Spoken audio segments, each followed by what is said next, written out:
In this video, we're going to talk about how you can download Adobe Reader for Windows 7. So on this age right now, mostly some computers already have Windows 11 or Windows 10. But what if your old computer uses Windows 7 and you want to actually download Adobe Acrobat Reader there?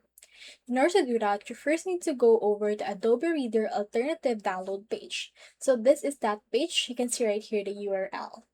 Once you're in there, you just need to select your operating system. So for this case, let's choose Windows 7.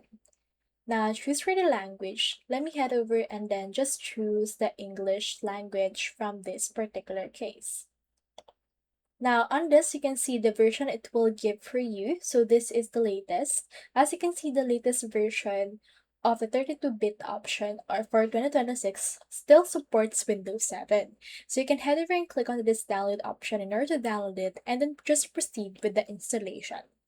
So that's all there is today, and I hope this video helped you out.